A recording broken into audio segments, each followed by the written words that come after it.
સુરતના બારડોલી તાલુકા ખલી ગામમાં ગઈકાલે એક દીપડાએ બકરીનો શિકાર કર્યો. જો કે friends of animals welfare trust દ્વારા તપાસ કરતા સીસીટીવીમાંથી દીપડો દેખાઈ આવ્યો. સુરત જિલ્લાના બારડોલી તાલુકાના ખલી ગામમાં ગઈકાલે કેદારેશ્વર અંધારી ફળિયામાં રહેતા ગોવિંદભાઈ હળપતિ અને તેમનો પરિવાર રાત્રે સૂતા હતા ત્યારે એક કદાવર દીપડો પરિવારની બાજુમાંથી બકરીનો શિકાર કરી પલાયન થઈ ગયો. ગોવિંદભાઈએ ફ્રેન્ડ્સ ઓફ એનિમલ્સ વેલફેર ટ્રસ્ટના પ્રમુખ જતીન રાઠોડને જાણ કરતા જતીન રાઠોડ અને વિજય હળપતિએ ખેતરોમાં તપાસ કરતા દીપડાના પગમાર્ક જોવા મળી આવ્યા.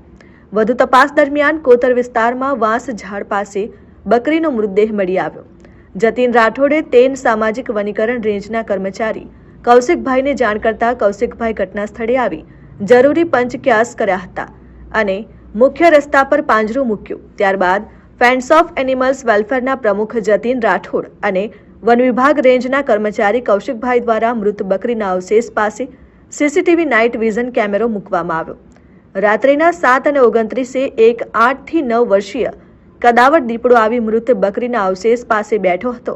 એ તમામ ઘટના સીસીટીવીમાં કેદ થઈ ગઈ.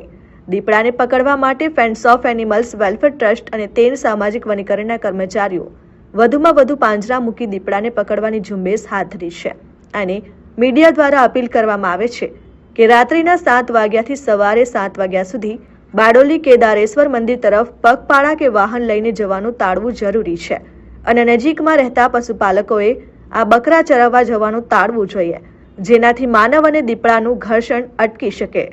વિજય યાદવ, RN ન્યૂઝ, બારડોલી.